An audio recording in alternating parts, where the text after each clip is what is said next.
حاضرین محترم،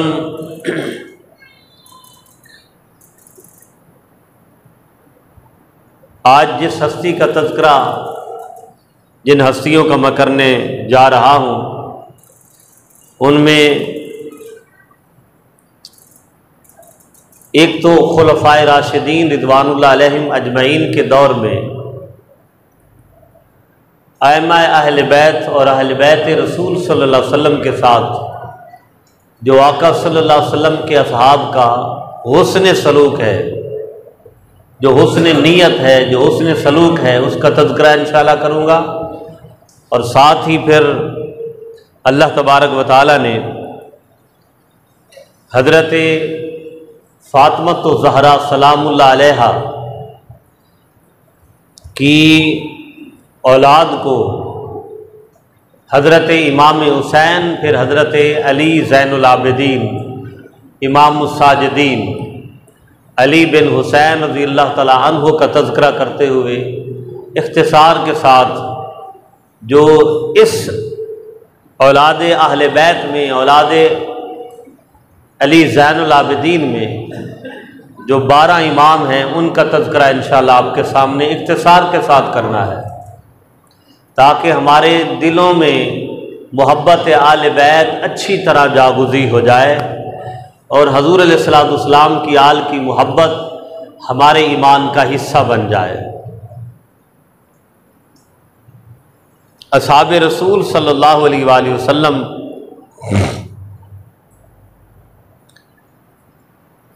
الٹیمیٹلی لا محالہ وہ خاص حضور کی بارگاہ کے پروردہ اور فیض یافتہ بہترین افراد ہیں اور شخصیتیں ہیں، جنہیں آقا صلی اللہ علیہ وآلہ وسلم نے اپنی زیارت سے فیض یاب فرمایا۔ اور پچھلے جمعۃ المبارک کو بھی میرا تقریباً یہی موضوع تھا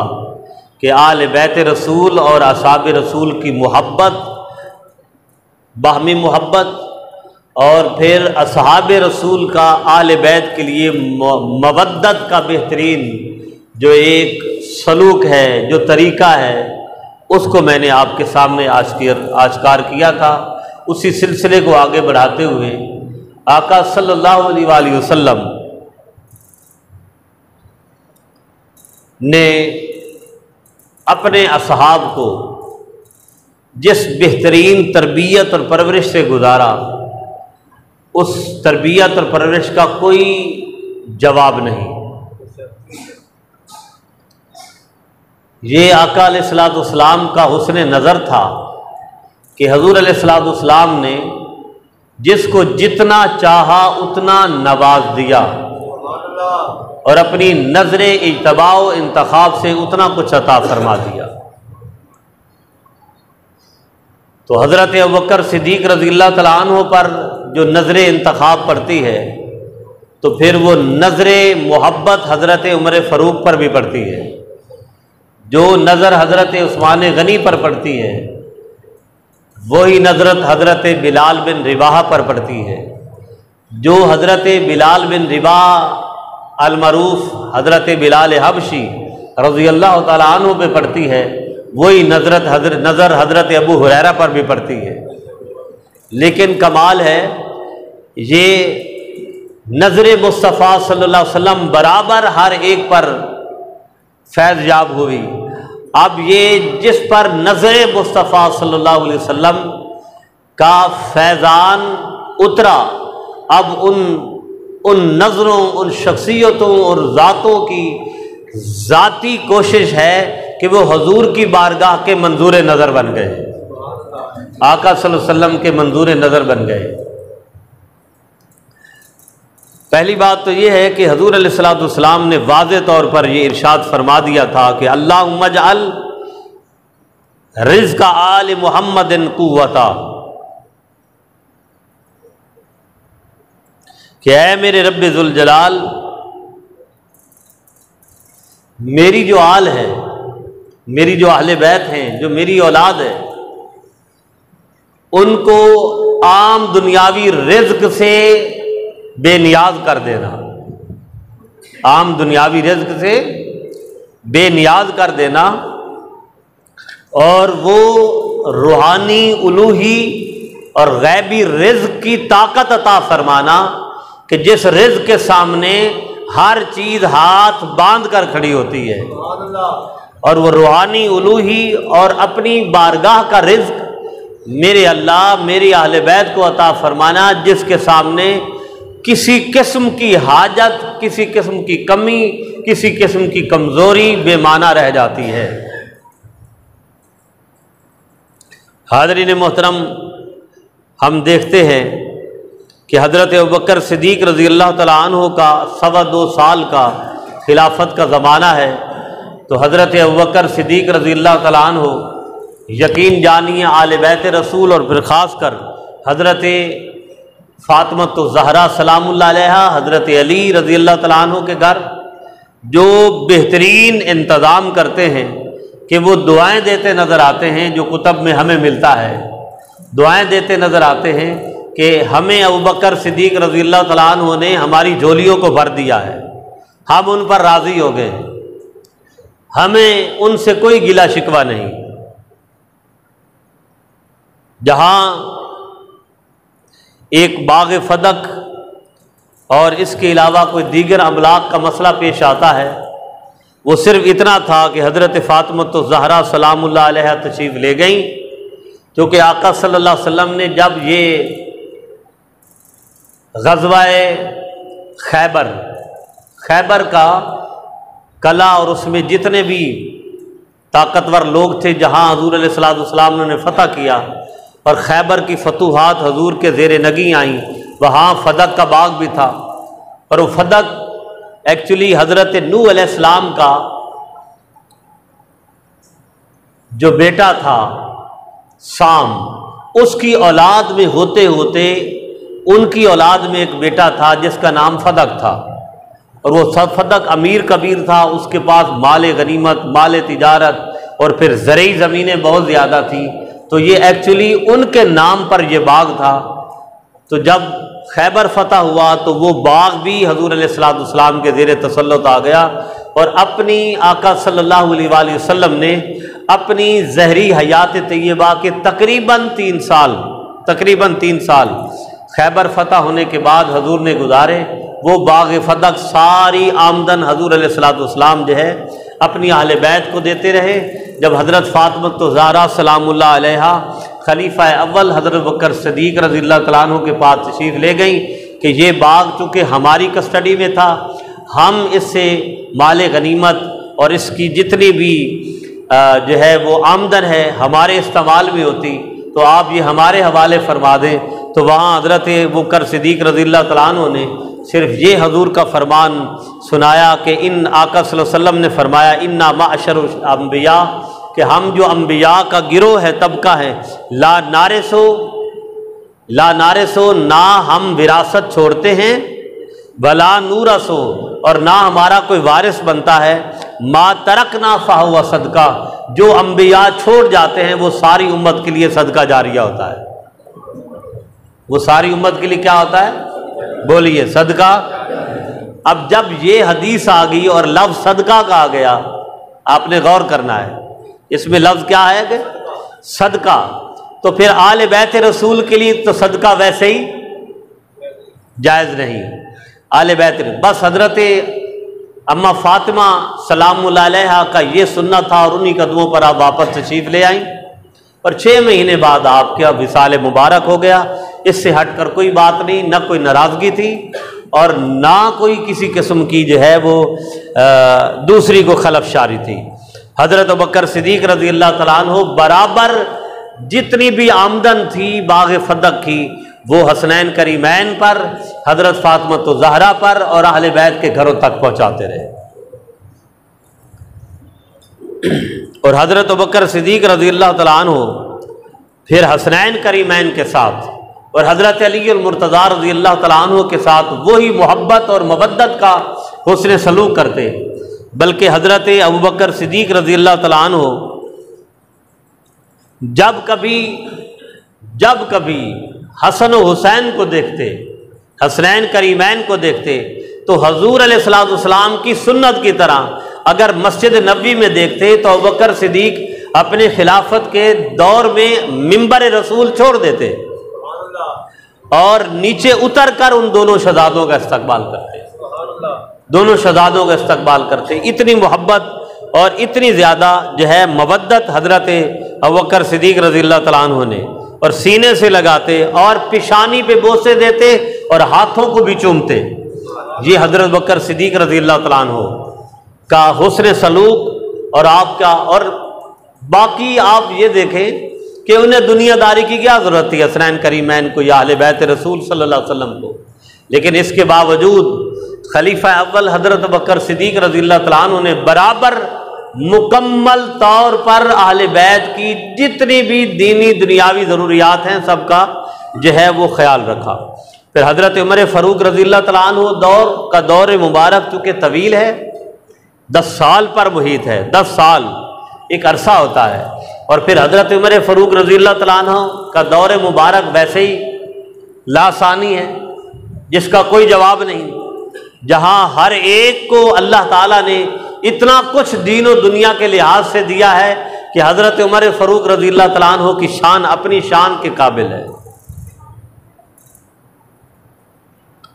اللہ اکبر۔ تو حضرت عمر فاروق رضی اللہ تعالیٰ عنہ کے پاس 2 سے 3 دن تک حسنین کریمین روزانہ تشریف لے آتے، روزانہ مسجد نبی میں آتے، یا حضرت عمر فاروق رضی اللہ تعالیٰ عنہ کے گھر آ جاتے، چونکہ حضرت عمر فاروق کے شہزادے بھی چھوٹے تھے، چاہے عبداللہ بن عمر رضی اللہ تعالیٰ عنہ ہیں یا دوسری اولادیں چھوٹی تھیں، تو حسنین کریمین آپ کے گھر تشریف لے آتے، یا آپ کے چھوٹے بچے صاحبزادے حضرت علی کے گھر تشریف لے جاتے، اور بچے جیسے کھیلتے ہیں ایک دوسرے کے ساتھ کھیلنا یہ معمول تھا۔ چند دن جب حضرت حسن و حسین حضرت عمر فاروق رضی اللہ تعالیٰ عنہ کے ہاں تشریف نہ لے آئے تو حضرت عمر فاروق رضی اللہ تعالیٰ عنہ خود چل کر گئے اور کہا، یا علی جب تک آپ کے شہزادوں کو میں دیکھتا نہیں میری عبادت بھی مجھے مزہ نہیں دیتی، مجھے اللہ تعالیٰ کی عبادت میں بھی سرور اور لطف نہیں آتا، جب تک ان 2 شہزادوں کو میں دیکھ لیتا ہوں اس وقت ایسے لگتا ہے کہ جیسے عمر فاروق کا ہر عمل قبول ہو گیا ہے، ہر عمل قبول ہو گیا ہے۔ یہ حضرت عمر فاروق رضی اللہ تعالیٰ عنہ کا رویہ۔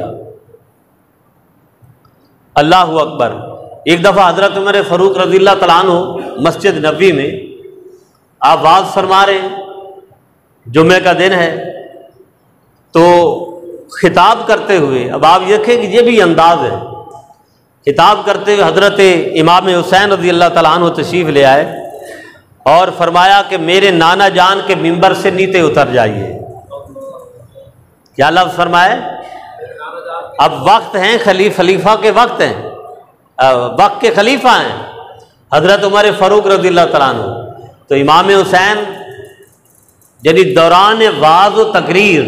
حضرت عمر فاروق رضی اللہ تعالیٰ عنہ سے یہ فرماتے ہیں کہ اے خلیفہ رسول میرے نانا کے منبر پر سے اوپر سے نیچے اتر آئیے اور اپنے والد کے جا کے منبر پر بیٹھیے۔ حضرت عمر فاروق رضی اللہ تعالیٰ عنہ نے جب یہ الفاظ سنے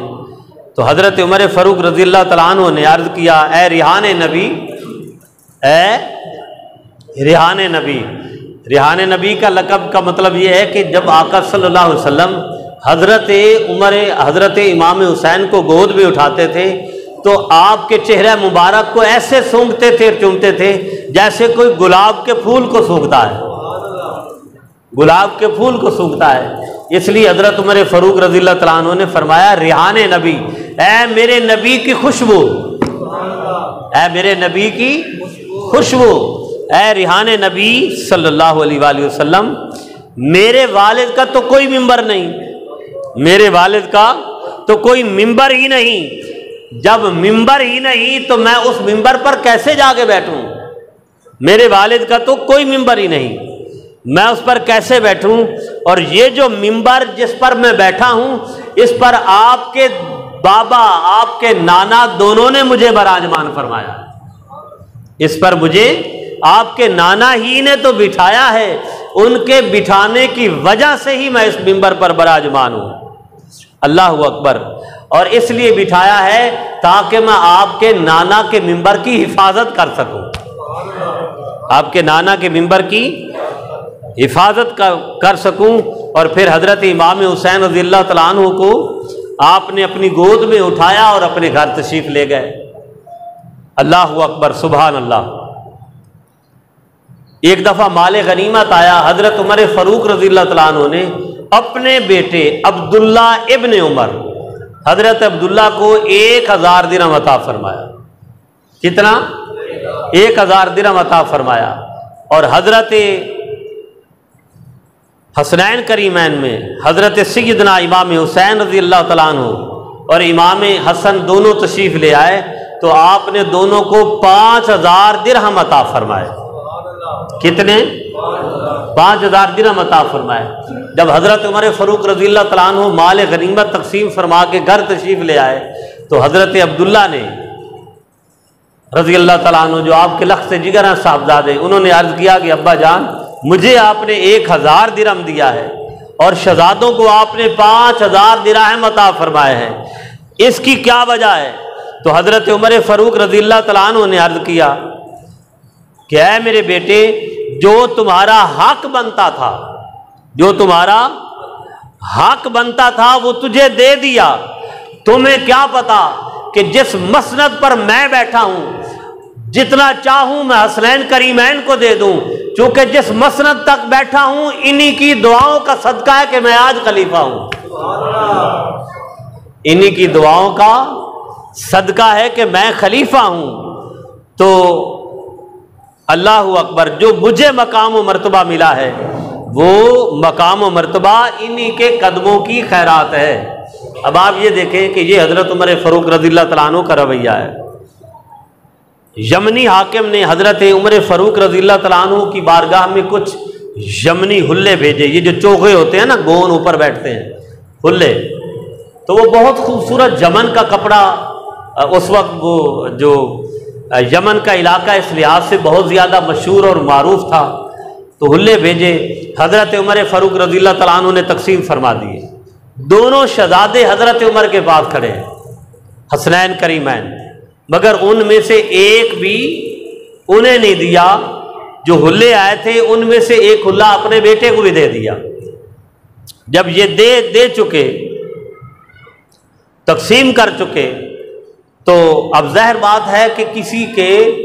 سوال اٹھنے سے پہلے حضرت عمر فاروق رضی اللہ تعالیٰ عنہ نے خود ہی جواب عطا فرما دیا کہ کوئی سوال کرے کہ اے خلیفہ رسول صلی اللہ علیہ وآلہ وسلم، آپ نے تمام کو جو ہے وہ حلے عطا فرما دیے ہیں، تو حضرت حسنین کریمین کو آپ نے وہ جبہ مبارک دیا ہی نہیں۔ تو فرمایا وہ جتنے جبے آئے تھے وہ سب کے قابل تھے، مگر امام حسین اس کے قابل نہ تھے، ان کے مقام و مرتبہ کے مطابق اس معیار میں وہ جبے اور حلے نہ تھے۔ اور فرمایا ذاتی غلام کو بلا کر کہ فوراً گھوڑا دوڑاؤ اور جا کے یمنی حاکم کو کہو کہ ایسے 2 جبے تیار کر کے میرے پاس بھیجیں جو زندگی میں تم نے کبھی پہنے ہی نہیں، کبھی تم نے نہیں پہنے، کہ ہم حالانکہ تم حاکم کے یمن کے حاکم ہو، یمن کے گورنر ہو، مگر میرے پاس وہ جبے بھیجنا جو آج تک کسی نے نہیں بھیجے۔ وہاں سے پھر وہ جبے حلے آئے اور پھر حسنین کریمین کو حضرت عمر فاروق رضی اللہ تعالیٰ عنہ نے اپنے ہاتھوں سے پہنائے۔ نعرہ تکبیر، نعرہ رسالت، نعرہ تحقیق، شان اہل بیت زندہ باد، سبحان اللہ۔ تو برادران محترم، حضرت عمر فاروق رضی اللہ تعالیٰ عنہ کا دور خلافت، اب اور کتنی مثالیں، کئی مثالیں ہیں، لیکن میں تھوڑا آگے ٹچ کرنا چاہ رہا ہوں۔ حضرت عثمان غنی رضی اللہ تعالیٰ عنہ کا دور ہے اور حضرت حسنین کریمین کی بھرپور جوانی ہے، چونکہ حضرت عثمان غنی رضی اللہ تعالیٰ عنہ نے آپ نے تقریباً 23 ہجری میں آپ متمکن خلافت ہوئے، 23 ہجری کو، تو اب 35 ہجری تک حضرت عثمان غنی رضی اللہ تعالیٰ عنہ کا دور مبارک ہے۔ تو آپ حضرت امام حسن کو دیکھیں یا امام حسین، دونوں کو حسنین کریمین کی ابھرتی ہوئی خوبصورت جوانی ہے، یعنی 35 سال کے نوجوان ہیں، 30 32، اب یہ 12 سال کے اندر آپ اگر کاؤنٹ کرتے رہیں تو بھرپور جوانی ہے، قربان جائیں، اتنی خوبصورت جوانی ہے کہ کیا کہنے۔ حضرت عثمان غنی رضی اللہ تعالیٰ عنہ نے اپنے خلافت کے یعنی ہر جگہ پر اعلان فرمایا کہ اگر کسی نے آقا صلی اللہ علیہ وسلم کی آج زیارت کرنی ہے تو علی کے گھر چلے جاؤ یا ان شہزادوں کو اپنے علاقوں کو بلا لو جسے حضور کی یاد کی طرف سجائے، یا آقا صلی اللہ علیہ وسلم کا دیدار کرنا چاہے، حضور سے ملاقات کرنا چاہے، آقا صلی اللہ علیہ وسلم کی زیارت کرنا چاہے، حسن و حسین کو دیکھ لو، محمد کی تصویر نظر آ جائے، محمد عربی صلی اللہ علیہ وسلم کی تصویر نظر آ جائے گی۔ یہ تو حضرت عثمان غنی رضی اللہ تعالیٰ عنہ کی محبت کا عالم ہے، محبت کا عالم ہے۔ اور حضرت عثمان غنی رضی اللہ تعالیٰ عنہ اکثر جب اپنا خطاب جمعہ تشریف لے آتے کرنے کے لیے تو آپ کھڑے ہو جاتے، حسن حسین کو سائڈوں پہ کھڑے کرتے اور ساتھ اپنے کھڑا کر کے دونوں کی شانیں بیان کرتے، دونوں کی شانیں بیان کرتے کہ میرے حسن کی یہ شان ہے اور حسین کی یہ شان ہے، اور فرماتے یہ وہ شان ہے جو میں نے خود حضور کو اپنی زبان مبارک سے بیان کرتے ہوئے سنی ہے، بیان کرتے ہوئے۔ اب آپ یہ دیکھیں کہ اب بھی کوئی کمی ہے جو خلفائے راشدین رضوان اللہ علیہم اجمعین نے اللہ اکبر اہل بیت رسول سے محبت کرتے ہوئے آپ نے اپنی محبت کا اظہار کیا، اللہ اکبر۔ اور حضرت امام حسین رضی اللہ تعالیٰ عنہ نے جب یہ ایک دفعہ آپ نے فضائل بیان کیے تو کھڑے ہو کے کہا ساری مسجد نبی بھری ہوئی ہے، اصحاب رسول موجود ہیں، سارے اہل ایمان و اسلام موجود ہیں۔ امام حسین نے کہا لوگوں سنو، ہمارے چچا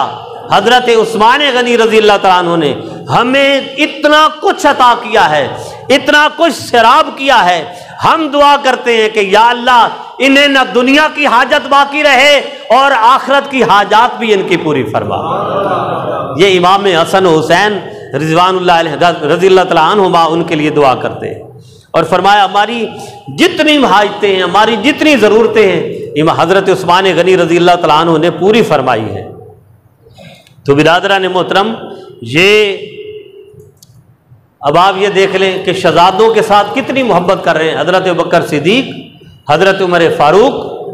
اور پھر حضرت عثمان غنی رضی اللہ تعالیٰ عنہ ان شہزادوں کے ساتھ کتنی محبت کے ساتھ پیش آ رہے ہیں، کتنی محبت کے ساتھ پیش آ رہے ہیں کہ کوئی لمحہ ایسا نہیں گزرتا تھا کہ جب تینوں خلفاء حضرت علی رضی اللہ تعالیٰ عنہ تو ان کے والد محترم ہیں، حضرت ابوبکر صدیق، حضرت عثمان غنی، حضرت عمر فاروق رضی اللہ تعالیٰ عنہ جو قربان کرے جائیں ہر لمحے یہ کہتے ہوئے جاتے ہیں کہ اگر یہ سر پر امامے ہیں تو آپ کی وجہ سے ہیں، آج اگر ہم نے یہ خلعتیں پہنی ہیں، خلافت اگر ہمیں ملی ہے تو حسنین کریمین کے جوڑوں کا صدقہ ہے، ان کے نالین کا صدقہ ہے، ان کی دعاؤں کا صدقہ ہے، اگر ہمیں حضور نے جنتی بنایا ہے تو ان کی دعاؤں کا صدقہ ہے، اگر حضور نے ہمیں شانیں دی ہیں تو حسنین کریمین حضرت علی المرتضیٰ کی محبتوں کا صدقہ ہے۔ اور اپنے بیٹے کو عبداللہ ابن عمر کو کہا کہ بیٹے اگر قیامت کے دن ہماری بخشش ہو گئی تو وہ بھی حسنین کریمین کی محبت اور ان کی دعاؤں کا صدقہ ہو۔ اللہ اکبر۔ اب پھر دیکھیے ایک زمانہ ہے، اب ظاہر بات ہے آگے حضرت علی المرتضیٰ رضی اللہ تعالیٰ عنہ کا دور مبارک آتا ہے، 4 سالہ وہاں آپ کے خلاف خارجیت بھی ہوئی، خارجی بھی نکلے جنہوں نے کہا کہ ہم تو حضرت علی کی خلافت کو نہیں مانتے۔ یہ سارے معاملات ہیں، یہ بڑی عجیب سی تلخیاں ہیں جن کو چھیڑنے کی ضرورت نہیں ہوتی۔ آگے پھر واقعہ کرب و بلا ہوا ہے، واقعہ کرب و بلا کے بعد پھر اموی خاندان آیا ہے، بنی امیہ کی جو سلطنت ہے، جو حکمرانی ہے، اس کو میں تو کم از کم خلافت نہیں کہتا، اس لیے خلافت نہیں کہتا کہ انہوں نے الا ماشاءاللہ جس میں حضرت عمر بن عبدالعزیز رضی اللہ تعالیٰ عنہ بھی تشریف لائے ہیں، حالانکہ آپ اموی خلیفہ ہیں، لیکن انہوں نے اہل بیت رسول سے محبت کی انتہا فرما دی ہے، اہل بیت رسول کی محبت سے انتہا فرما دی ہے۔ اکا دکا بیچ میں آئے ہیں، جیسے حضرت عمر بن عبدالعزیز ہیں جنہیں جو ہے عمر ثانی کہا جاتا ہے، عمر ثانی کہا جاتا ہے حضرت عمر بن عبدالعزیز کو، لیکن باقی جو اموی خلیفہ ہیں انہوں نے تو اہل بیت رسول صلی اللہ علیہ وسلم کی دشمنی میں کوئی دقیقہ فروزگاشت نہیں کیا۔ یہ تقریباً 90 سال کی یہ حکمرانی کا دور ہے۔ پھر آگے پھر عباسی دور شروع ہوتا ہے، میں آپ کے سامنے کھل کے باتیں کر رہا ہوں۔ اب اس دور میں اب یہ ظاہر بات ہے، جب واقعہ کرب و بلا ہوا تو ایک زیادتی تھی، بڑا ظلم تھا، بڑا جبر ہوا اہل بیت رسول صلی اللہ علیہ وسلم پر، اور اس میں تو کوئی شک نہیں کہ یزیدی لشکر نے اور خود یزید نے اہل بیت پر، میں پیچھے شدت کے ساتھ بیان کر چکا ہوں، اتنا ظلم کیا۔ تو ہر ایکشن کا ریئیکشن ہوتا ہے، ہر ایکشن کا ریئیکشن ہوتا ہے، اور پھر اس کا ریئیکشن یہ ہوا کہ جب عباسی خلفاء آئے تو انہوں نے امویوں کے ساتھ وہ ظلم اور زیادتیاں کی کہ جو حد بھی پار کر گئے۔ اب اس کے اندر ایک جانب ہو کر رہنا بہت مشکل تھا، ایک ایسے گروہ بھی پیدا ہو گئے جنہوں نے آل بیت رسول صلی اللہ علیہ وسلم کی شان کو من گھڑت بنانا شروع کر دیا۔ اب آپ نے مختار ثقفی کے بارے میں سنا ہوگا، مختار ثقفی کا تقریباً 11 سالہ دور ہے اموی دور حکمرانی میں،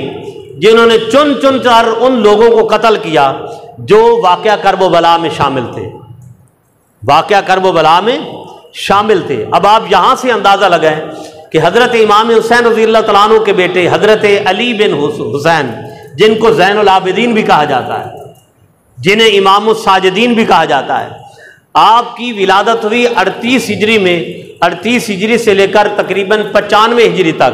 یہ 57 سال کی آپ کی عمر مبارک ہے۔ اب چاہیے تو یہ تھا کہ مختار ثقفی نے جو واقعہ کربلا کے اندر جتنے لوگ تھے جنہوں نے تلواروں سے بھی اہل بیت کو نقصان پہنچایا،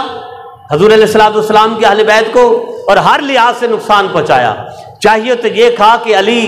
زین العابدین رضی اللہ تعالیٰ عنہ اس کی تعریف کرتے۔ حضرت امام زین العابدین حج کے موقع پر سین کعبہ میں کھڑے ہیں اور مختار ثقفی کو برا بلا کہہ رہے ہیں، لعنت کر رہے ہیں۔ اب سننے والے نے کہا کہ اے خلیفہ، اے لخت جگر حسین، مختار ثقفی تو اہل بیت کی سے محبت سے بھرپور تھا، آپ اس پر جو ہے آپ ان کو برا بلا کہہ رہے ہیں۔ فرمایا ہاں میں اس لیے برا بلا کہہ رہا ہوں کہ اس نے وہ باتیں میرے ابا جان یعنی امام حسین سے منسوب کر دی، وہ باتیں حضور کی طرف منسوب کر دی، وہ باتیں میری والدہ کی طرف منسوب کر دی کہ جو بالکل من گھڑت تھیں، جو جھوٹی تھیں، جو کذب پر مبنی تھیں، اور مجھے ڈر یہ ہے کہ قیامت تک ان جھوٹی کہاوتوں کے صدقے کی وجہ سے میرے والدین کو توبہ نعوذ باللہ بدنام کیا جاتا رہے گا۔ یعنی ایک گروہ اس میں یہ بھی پیدا ہو گیا جس میں غلط باتیں کہ حسین کی یہ شان ہے، حضرت علی کی یہ شان ہے، جو کبھی دنیا نے حضور کی زبان سے سنا ہی نہیں تھا، توبہ نعوذ باللہ۔ اور آج بھی آپ کو پتہ ہے پھر وہ سینہ بسینہ چیزیں چلتی آ رہی ہیں اور چلتی جائیں گی۔ تو برادران محترم، حضرت علی زین العابدین رضی اللہ تعالیٰ عنہ بھی آپ دیکھیں کہ وہ بھی خلفائے راشدین سے اور حضور کے صحابہ سے محبت کرتے ہوئے نظر آتے ہیں، محبت کرتے ہوئے نظر آتے ہیں۔ اور آپ کی شان یہ ہے کہ شام بن عبد الملک جو حکمران ہے اس وقت اموی خاندان کا، وہ سن 82 ہجری میں حج کرنے کے لیے آتا ہے۔ سین کعبہ میں اتنا رش ہے، اتنا رش ہے کہ وہ صرف حجر اسود کو بوسہ دینے نہیں، دور سے استلام کرنا چاہتا ہے تو اس کو اتنا بھی موقع نہیں ملتا۔ ادھر سے اتنی دیر میں ایک نوجوان نبودار ہوتا ہے جس کے چہرے پر جنت کی بہاریں ہیں،